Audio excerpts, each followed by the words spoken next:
Graça e paz, amados de Deus, estamos aí para mais um vídeo da série História da Teologia. Estamos juntos aí, aprendendo, crescendo, estudando juntos. E para você que não me conhece, eu sou o pastor Anderson Poço, estamos aqui nas internet da vida, compartilhando conhecimento, perfeito? E se você não é inscrito no nosso canal, convido você a se inscrever aí, ativar o sininho da notificação, para que você possa receber as dicas, né? Para que você possa receber as notificações das lives e as aulas também. E você que já é inscrito aí, que já tem acompanhado nossas aulas há um bom tempo, peço a você que ajude o canal aí, dá o like, comente, isso, divulgue aí, compartilhe aí nos grupinhos de WhatsApp, Facebook, Telegram.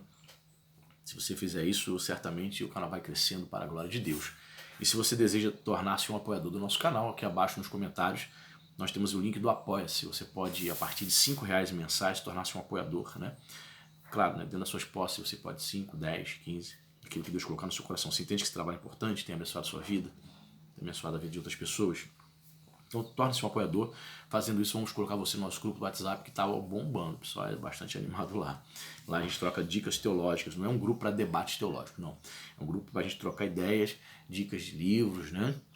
As novidades, né? Quem fica sabendo primeiro já joga lá, bacana. E dentro em breve nós vamos começar a sortear livros de teologia para aqueles que são apoiadores, certo? Somente para os apoiadores, porque aqui eu não tenho clube de membros, não tenho nada disso. Eu libero todos os vídeos para todo mundo assistir. Então não tenho nada de vídeo exclusivo, que a pessoa tem que pagar 20, 30 reais para assistir, ok? Então eu criei o Apoia-se, e para prestigiar os apoiadores a gente coloca eles no grupo do WhatsApp, ali a gente troca ideia, certo? Então vamos lá. Mais uma aula, quero fechar hoje acerca de Orígenes. Diz aqui o texto. Outro sim, Orígenes viu um propósito importante em explorar e esclarecer a ideia do Logos, porque servia para demonstrar como Deus, que transcende o mundo, podia se relacionar ao tempo e à história pela encarnação. Pois que o Logos, embora eterno e igualmente divino, deve, de alguma maneira, estar subordinado a Deus Pai. Orígenes atribuiu forte caráter de subordinação à segunda e terceira pessoas da Trindade, e até mesmo na Trindade imanente, olha só, antes da criação, afirmando que o Pai é a fonte de toda a deidade e que eles derivam do Pai toda a sua existência e virtudes divinas. Então, a grosso modo, você sabe que a doutrina da subordinação é aquela doutrina no qual tanto Deus Filho quanto Deus Espírito Santo seriam menores em poder, em glória, estariam subordinados, né, a Deus Pai. No caso do Filho, isso certamente, segundo essa visão, que eu não concordo, obviamente, que é uma heresia, né? Subordinacionismo, né? Cristo não estaria subordinado pelo fato de ter encarnado somente ali no período em que esteve vivendo aqui na Terra, durante 33 anos, mas ele seria subordinado também na sua pré-existência, para aqueles que creem, né, para aqueles que ensinavam um Cristo eterno, e também após a sua ascensão ele continuaria subordinado, né, a Deus Pai, seria menor em poder e glória. Olha só. Claro que isso não é a ortodoxia, né?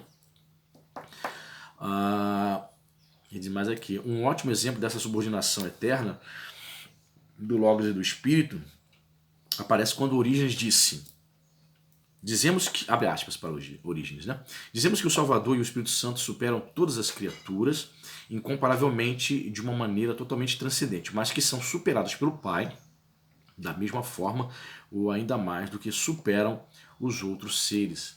Fecham aspas. Para você que tem acompanhado as aulas, né?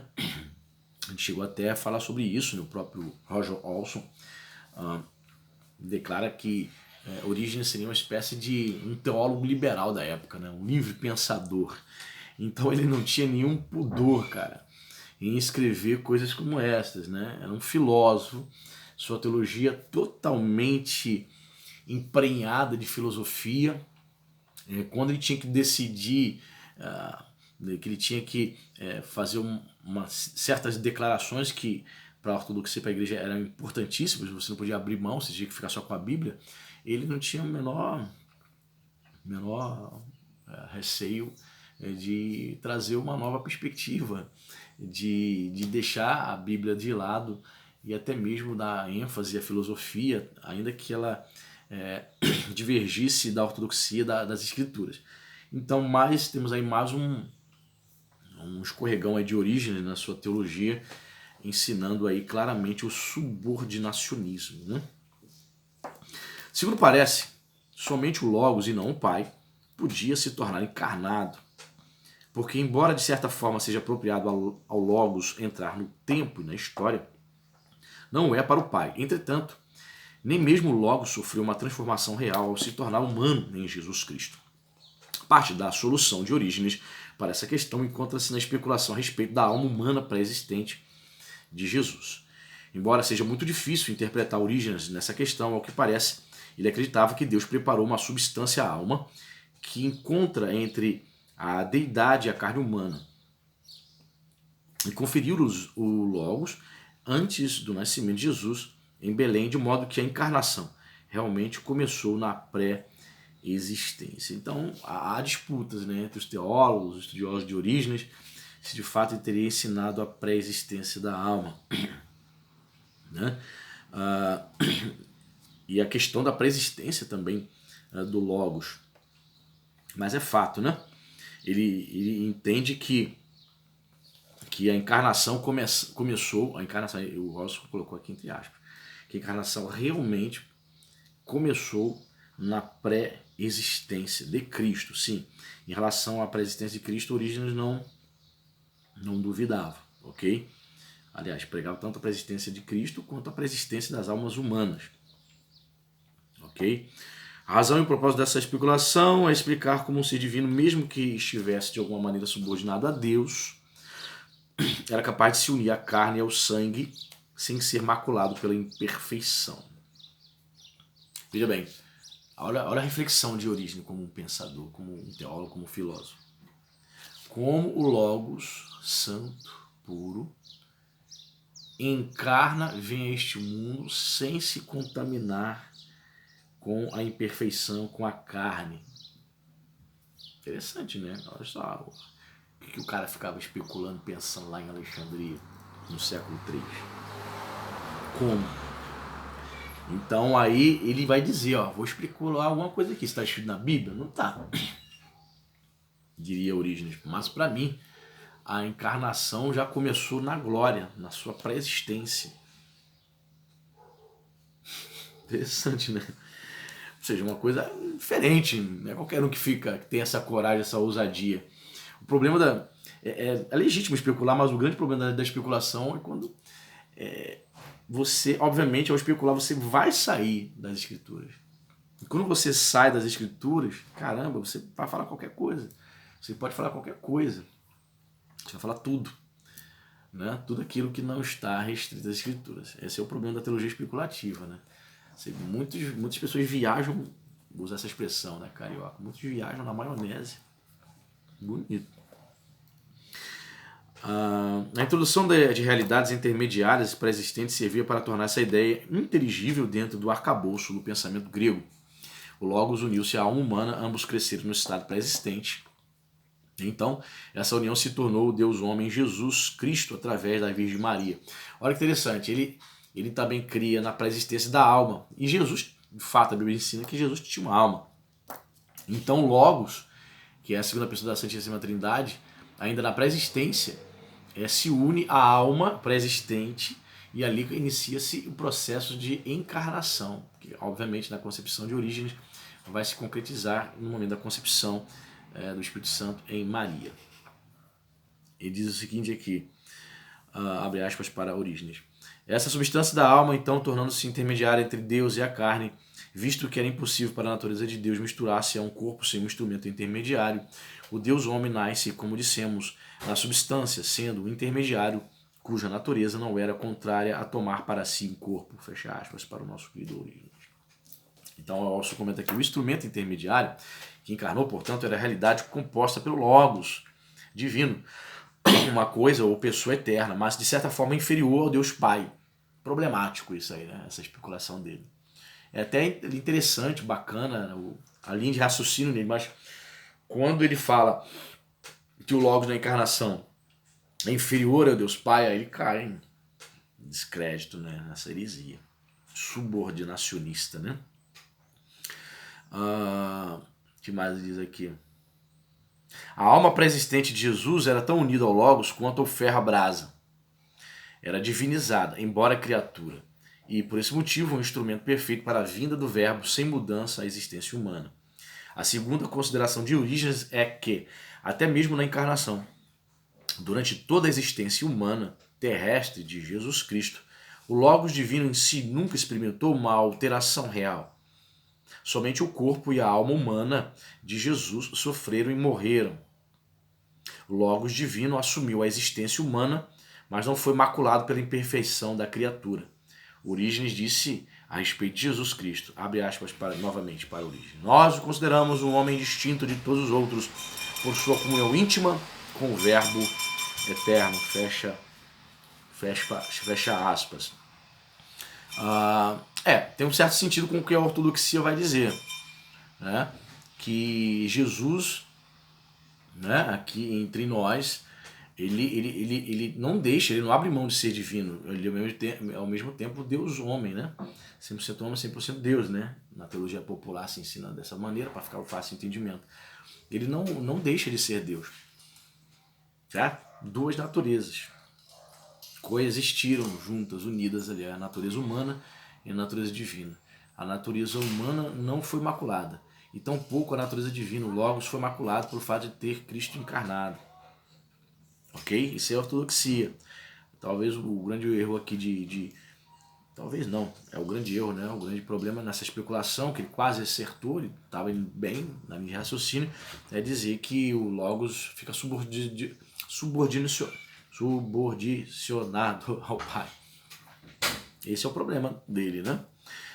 Muitas perguntas surgem no tocante à teologia de Orígenes. Uma das mais importantes é, 2 pontos. Ele realmente tratou a encarnação adequadamente? Na minha opinião, mais ou menos. Jesus Cristo é tratado como verdadeiro Deus e verdadeiro homem na teologia de Orígenes? Perguntas são levantadas, Por um lado, não há dúvida de que Orígenes considerava divino o Logos, o Filho de Deus que encarnou em Jesus Cristo, mesmo de certa forma subordinado ao Pai desde a eternidade. Por outro lado, não está claro se e até que ponto ele realmente considerava que Jesus Cristo era Deus. Não está claro isso. Na sua existência terrestre. Era um homem em comunhão íntima com o Verbo eterno, Logos, mas era Deus. Olha que interessante. Rosso diz aqui que na teologia de Orígenes não fica claro. Assim, e é interessante porque essa teoria subordinacionista de Orígenes dá pistas aí que seja possível que ele não cresce na sua completude, que o Senhor Jesus fosse Deus encarnado, por conta dessa inclinação subordinacionista, né? Os Testemunhos de Jeová e a heresia ariana moderna coloca Jesus como um Deus de segunda categoria, né? Está lá escrito lá na tradução Novo Mundo, que é a tradução dos Testemunhos de Jeová, João capítulo 1, verso 1, né? No princípio era a palavra, e a palavra estava com Deus, e a palavra era, aí você coloca entre colchete, fecha colchete, Deus com D minúsculo. Ou seja, colocando Jesus como se fosse um Deus de segunda categoria, não Deus Jeová. Então, é um Deus subordinado.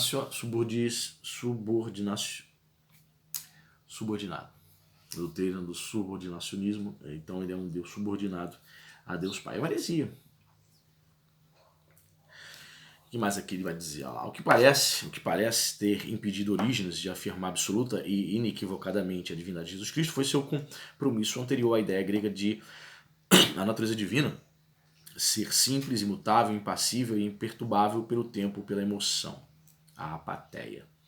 Essa ideia de Deus propagou-se e praticamente tornou-se um sinônimo do teísmo cristão, do cristianismo ortodoxo e católico, mas as soluções específicas de Orígenes para torná-la inteligível, bem como a afirmação da encarnação da divindade de Jesus, foram rejeitadas. Isso parece um pouco injusto. Um pai da igreja posterior, que pessoalmente tinha pouco a oferecer no que se refere à explicação coerente de crenças cristãs, acusou Orígenes de ser a origem de praticamente todas as heresias. As heresias que apareceram para atormentar a igreja no século IV e V. um dos defensores modernos de Orígenes, observa que foi o progresso da teologia que fez Orígenes parecer um herege, porque ele não foi capaz de prever as heresias que surgiram e nem de respondê-las antecipadamente, e porque ingenuamente usou algumas expressões às quais posteriormente os teólogos dariam um sentido herético. Problemático, né? Então, há certa...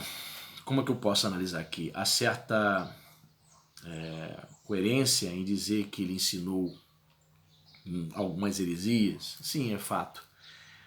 Podemos lançá-lo no quinto dos infernos, ou podemos de todo colocar Orígenes no banco dos réus? Não, porque, lembra, nos outros vídeos nós dissemos que a teologia estava em formação. Então, quando a teologia está em formação, os teólogos que sentaram para tentar sistematizar a doutrina cristã, eles estavam fazendo ali um serviço, prestando serviço à igreja, mas ao mesmo tempo correndo um sério risco para a sua reputação. Porque muitos iriam incorrer em algum erro. Muitos iriam incorrer em erros. Lembrando que o cano do Novo Testamento não estava fechado totalmente, como nós conhecemos no 27. Os caras tinham acesso a muitos escritos apócrifos e muitas epístolas apócrifas, e a influência de Orígenes acerca da cultura grega, da filosofia grega, era muito forte. Era pesada a influência. Então ele não tinha como prever que termos que ele estava utilizando iriam no futuro rechaçá-lo, iriam ser termos usados pelos hereges. Tanto é que ele foi, tempos depois, considerado, de fato, suas doutrinas foram consideradas heréticas por concílios posteriores, né, cara? Orígenes é fumamente brilhante, mas ele viveu num período complicado porque, como livre pensador, ele poderia cair em muitas doutrinas, no mínimo, heterodoxas, e foi o que aconteceu. A salvação segundo Orígenes e o seu legado. Até o momento, pouco se disse a respeito da doutrina da salvação de Orígenes, isso porque nela não aparece nada de especificamente novo. Assim como outros pais eclesiásticos do seu tempo, Orígenes enfatizava a salvação como um processo de transformação na imagem de Deus e, finalmente, na participação parcial da própria natureza de Deus, chamada teosis, ou divinização. Quem ensina muito isso nos dias modernos é o Champlin, né? Russell Norman Champlin, e sua teologia, tanto na enciclopédia quanto no Novo Testamento. Ele bate muito nessa tecla dessa transformação segundo a imagem de Deus, do homem ser divinizado, né? Você vê claramente que até mesmo a doutrina universalista que Orígenes ensinava está presente na teologia de Champlin, né? Então você que está começando a estudar teologia aí, saiba disso.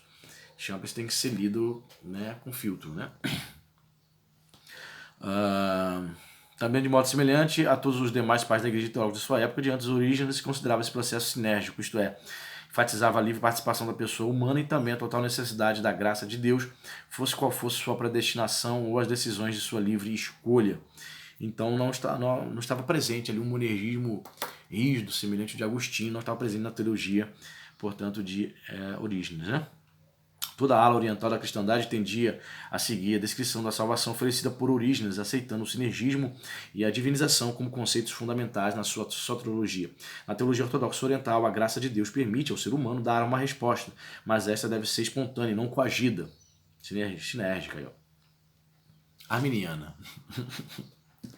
Além disso, a salvação é considerada um processo vitalício de transformação gradual, no qual a vontade e a energias humanas cooperam livremente com a graça divina, na esperança de que um dia a pessoa reflita a glória e participe da natureza imortal de Deus. Na história da teologia cristã, Orígenes é vilão ou herói? Pois é, né? Boa pergunta. É por isso que os teólogos se dividem. Para muitos conservadores, ele foi um herege, um vilão. Outros não. Foi um grande pensador, um cara digno de ser estudado, um herói. Veja o que o Walson diz. Na realidade, há bem poucas personagens tão bem resolutas quanto ele. A maioria dos participantes é mais apagada.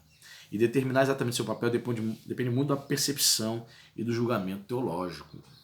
O simples fato de Orígenes ter sido condenado como herege por um concílio no século IV, envolvido em todos os tipos de rixas político-teológicas, pouco ou nada diz a respeito da verdadeira ortodoxia cristã do próprio Orígenes. Os protestantes, em especial, devem evitar rejeitá-lo unicamente por essa razão. muitos heróis perdão, muitos heróis protestantes foram condenados como hereges em vida e depois da morte. A contribuição de Orígenes, assim como a de tantos outros nessa história, é uma mistura de características positivas e negativas. Em termos de influência, em geral, ele vem depois de Irineu e antes de Agostinho. Foi, de muitas formas, o modelo de um grande intelectual cristão e sacrificou sua vida a serviço da fé. Em contraposição, seus ensinos ambíguos a respeito de Deus, a Trindade e Jesus Cristo deixaram um legado perturbador que acabou irrompendo numa guerra civil dentro da igreja. Embora não deva ser culpado por isso, é passivo de crítica por não ter enxergado as inconsistências evidentes de seu sistema, causadas em grande parte pela aceitação cega das ideias gregas sobre a existência divina e a imperfeição das criaturas. Está aí. Orson fecha aí sua opinião acerca de Orígenes. Concordo no Origem Integral com ele. Ele deixou um legado de fato confuso, em certa medida, ao mesmo tempo que deixa especulações interessantes para nossas reflexões. Só que ele foi o que eu falei em outros vídeos. O grande problema dele foi enfatizar e, como palavra final, ficar com as ideias filosóficas dos gregos em detrimento das escrituras sagradas. Aí dá problema. O cara, em certo momento, me parece que Orígenes era muito mais um filósofo do que teólogo. E tem que ser o contrário, né? Tomás de Aquino dizia que a filosofia é serva da teologia. Mas me parece, chegando ao fim agora, né, desse período aqui, desse momento que a gente encerra aqui com Orígenes, nessa série de vídeos, né? A gente encerra eu estou falando não a série de vídeos, mas a gente veio falando aí 3 vídeos falando sobre Orígenes. Ele inverte essa ordem. Ele coloca a teologia como serva da filosofia. É isso. E esse foi o problema, o grande problema, a grande problemática de Orígenes. Mas, como grandes pais da igreja, a maioria dos filósofos, teólogos aí desse período, a gente precisa estudar a respeito dele. Ok? Próxima aula nós vamos começar a falar sobre Cipriano de Cartago. Pai da igreja Cipriano, a gente vai conhecer um pouco mais sobre Cipriano, promovendo a unidade na igreja. Ok? Deus abençoe e até a próxima!